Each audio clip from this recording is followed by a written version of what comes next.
Conversations That Matter is a partner program for the Centre for Dialogue at Simon Fraser University. The production of this program is made possible thanks to the support of the following and viewers like you.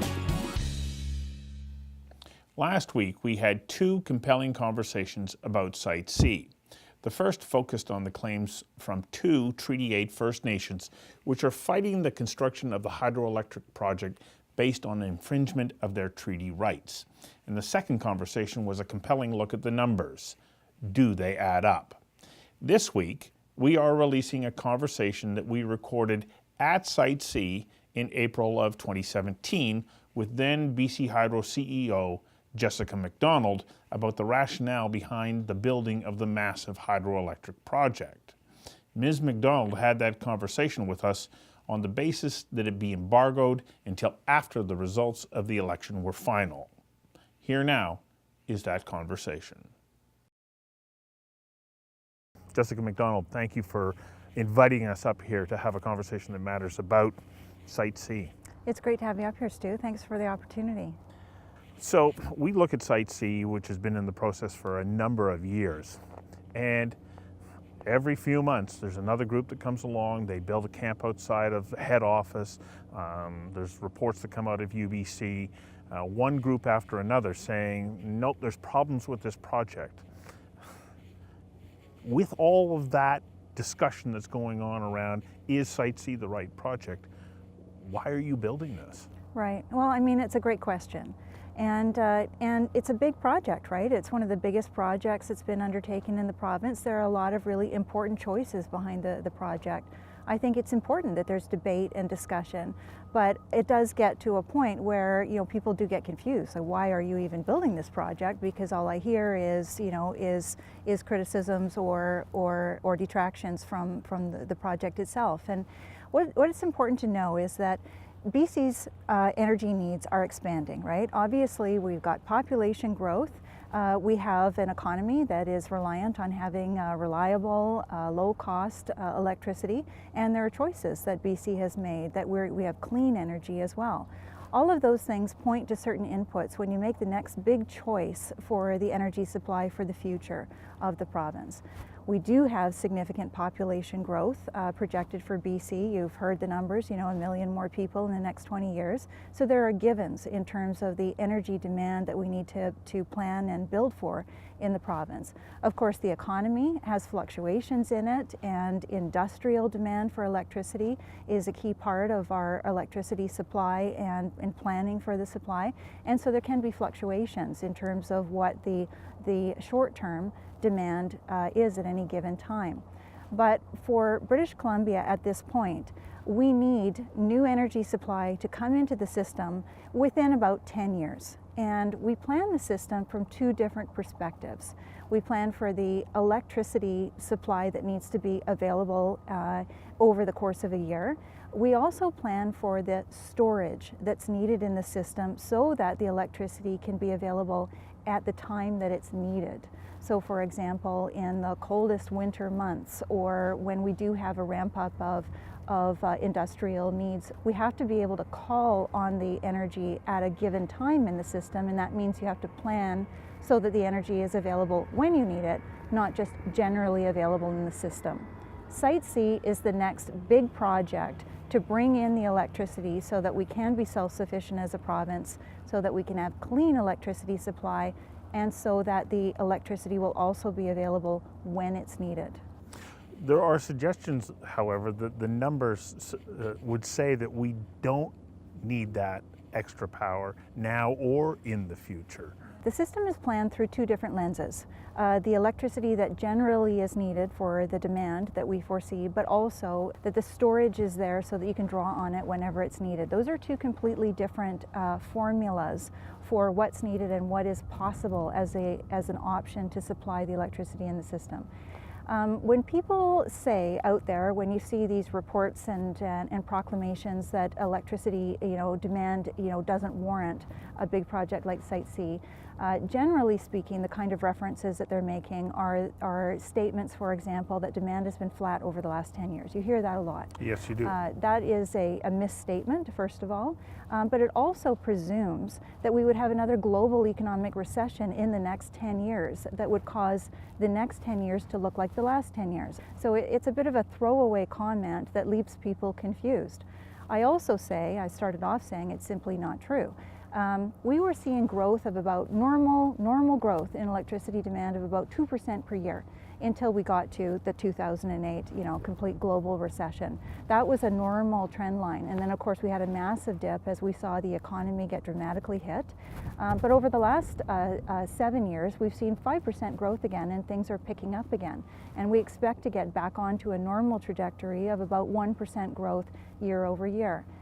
People who look at the statistics and perhaps don't appreciate the dimensions that need to be planned for also don't recognize the level of investment that we put into conservation. We spend easily $100 million a year on conservation.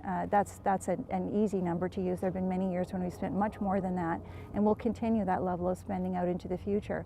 So when people look at the demand level year over year, they're not appreciating that we're actually spending massive amounts of money to take demand out of the system. Mm-hmm. And so to make a comment that demand is flat in BC is full of errors from all kinds of different perspectives. Why do we need a project of that scale, especially when we're looking at so many other forms of electrical power generation these days? Sun, we've got sun today. Right. Fortunately, we've Right. got wind here. Yeah. And then there's run of river, which are three opportunities that we have in British Columbia. Yeah. Will that not fill the gap? Right. So our system today, most British Columbians know that our system has a large hydroelectric backbone, right? Most of our system, 75% of it is served from our large hydroelectric facilities like Site C will be in the future.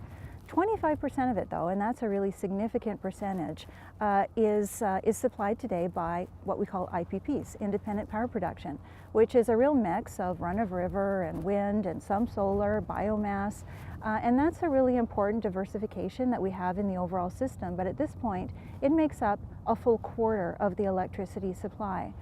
Most of that is what we call intermittent. You take it as it's produced, right? When the sun is shining, when the wind is blowing, when we have the freshet, for example, you get that energy and you have to use it at that moment that you have it available. There's no storage available. I've spoken earlier about how the system has to be planned from two perspectives. One, generally speaking, having electricity supply available, but secondly, being able to draw it when you need it. When we look at that second picture, which we call capacity, or I'll call it, for the purposes of this interview, storage, we're at a point where we're facing about an 8% storage deficit in the system within 10 years. That's after we add our 6th turbine at Revelstoke, which is another big project that we have coming into the system. So when you look at our primary, not our only need, but our primary need being putting more of the backbone into the system so that we can take more intermittents and integrate them into the future, there's only a short list of options for that. Mm-hmm. You don't have solar or wind as options for that, or more run-of-river. The options really come down, if you look on the full spectrum, the options are coal. We don't do coal in BC. We don't do it at all. Nuclear, we don't do nuclear in BC. These are the kinds of things that you can turn on and have them when you need them, mm-hmm. right? You could, for example, have, of course, large hydroelectric. You could do gas. Yeah. And we have had gas in the system in the system in the past. Burrard Thermal, of course, is a project that we've recently decommissioned as a generating facility, and this is all towards ensuring that the system continues to be clean as well as low cost, but having the reliability of a storage asset that can be there to back up the system. That's the greater need. Mm-hmm. And so a project of this scale gives us the energy that will be needed, but most importantly, it gives us that capacity or storage that expands the backbone so that we can then in the future integrate more, intermittent energy sources. People look at this project and go, well, do you have social license to operate? which begs the question, well, what was the process that you went through to have regulatory and government approval, and finally the government making a decision to build Site C? What was that process that could give people a sense of confidence that the project followed the process properly? Right. Well, there was 8 years of study for the project in its current iteration. I mean, this is a project that most people know has been studied for decades. Some people call it the most, studied project for a large hydroelectric facility in the world because of how long it's been under consideration. But in this last iteration, it went through 8 years of study. It went through a multi-year independent joint review panel, which resulted in 2 environmental assessment certificates, which each have hundreds of terms and conditions in terms of how the project can be responsibly developed and meet the standards that we have, in BC for ensuring that impacts are avoided and managed. Why not take this to the Utilities Commission and make a business case for it there as well? Sure. And our capital projects over a certain scale would normally go to the Utilities Commission for review. So that's a very reasonable question in terms of why has it not gone to the Utilities Commission. The government made the decision that it was a policy choice to go ahead with Site C. It had been through the independent joint review panel. It had passed the environmental review, both by the federal and provincial governments, and so those issues had been fully reviewed and considered. It had been costed from many different perspectives, and it all boiled down to a fundamental choice of whether it would be clean energy for the future or whether, in essence, gas would be the choice. We've just talked about that there are a limited set of options that will give you the storage capacity that the system needs. You can't just pick anything and have additional energy. It has to be a project that would also give you the storage. The Utilities Commission doesn't have a mandate or a legislative authority to make a policy choice. It can look at all kinds of things, including, do we really need the energy? It can look at the budget. It could have been another lens on top of the independent reviews of the budget, but it doesn't have a mandate or an ability to make a policy choice. If all other things are equal, should it be clean or should it be gas? Only the elected level, that is our shareholder, can make a policy choice like that. Let's just talk about the project, the scale of it. When did construction start? When's it due to end? Right. So construction started in July 2015, and it's an 8-year project. So, doing the math, we're about 2 years. We're rounding the corner into the first 2 years of construction being completed, and the first turbines will come into service in 2024. So it seemed like a long period of time at the outset, but we're rapidly moving through this project. We're about a quarter finished. And how many people are working on site right now? Yeah, currently there's just over 2,000 people working on site, and as you probably know, just over 80% of those are British Columbians.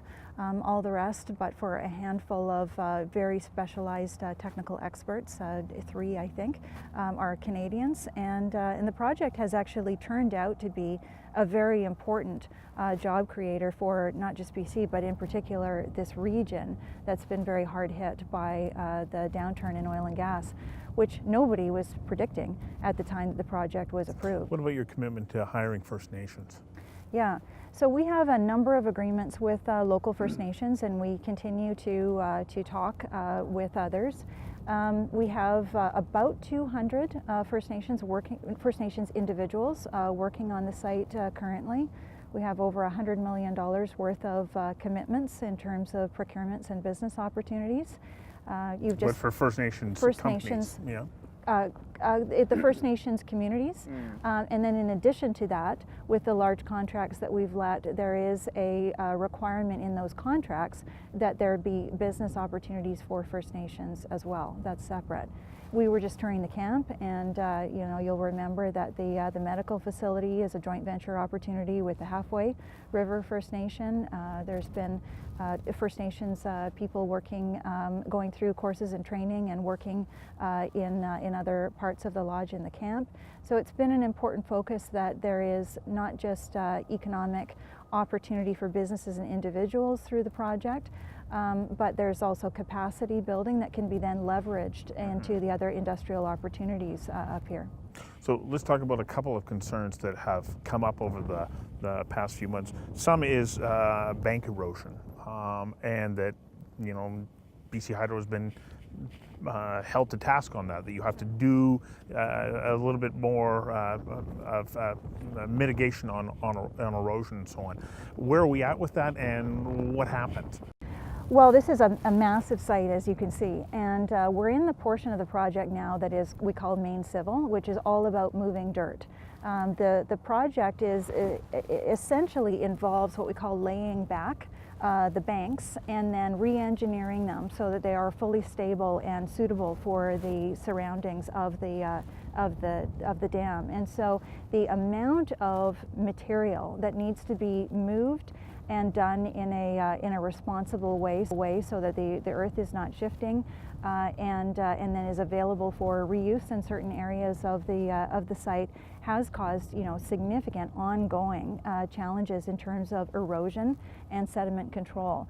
The erosion obviously being an engineering task, and the sediment control, you know, coming up when there are significant rain events. We've had over the last year alone, 2 1-in-50-year rain events up here, and so the site has been extremely challenged in ensuring that all of this moving of dirt occurs in a way where we meet the outcomes of both the federal and provincial environmental assessment certificates, that ensures that any water that is you know, coming down these banks and ultimately reaching the river is clean and passes the prescriptive tests of both of the certificates. And so it's an ongoing challenge of the site, and we're working with both of the environmental assessment agencies to ensure that they're in agreement with our engineering proposals. But it's a daily challenge and a daily puzzle in terms of ensuring that the dirt and materials are being moved around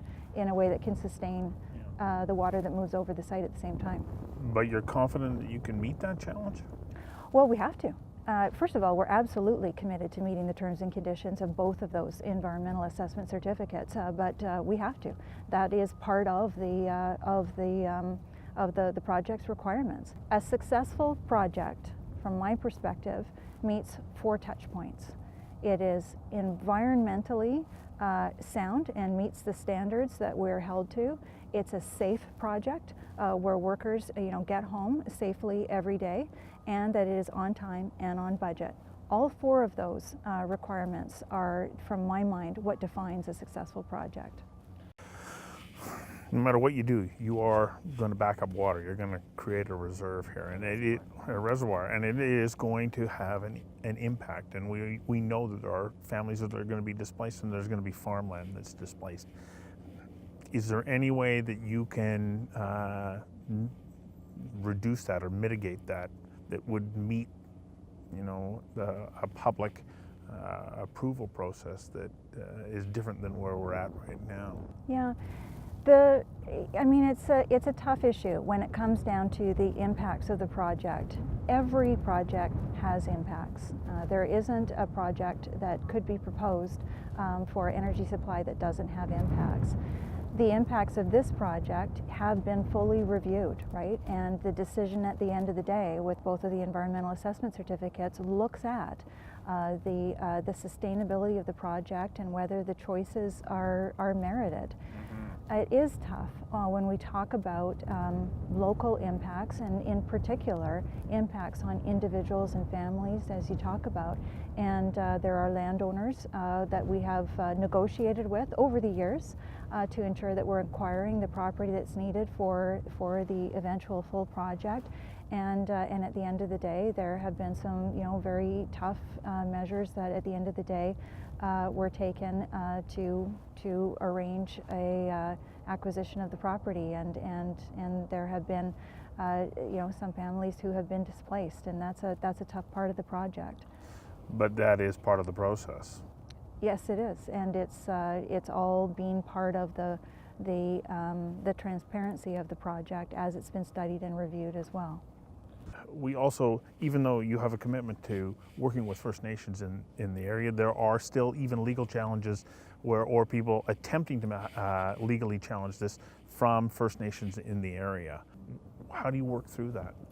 Well, first and foremost, working with communities, those that are willing to have conversations with us, and ensuring that we're truly understanding the interests of communities, which are going to be unique from First Nation to First Nation.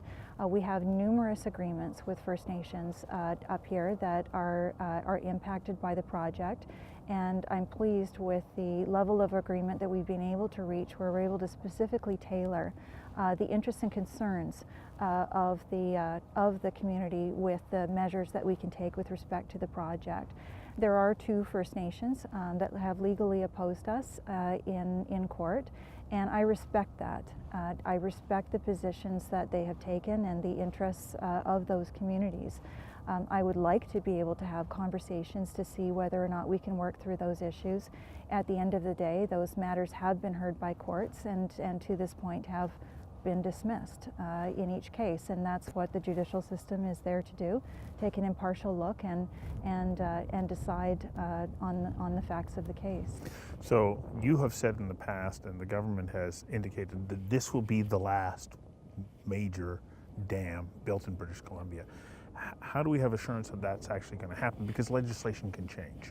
Sure, legislation can change, but of course our system in BC started with visioning in the 50s and the 60s of what the potential was in British Columbia for having a major hydroelectric backbone that would serve for generations into the future.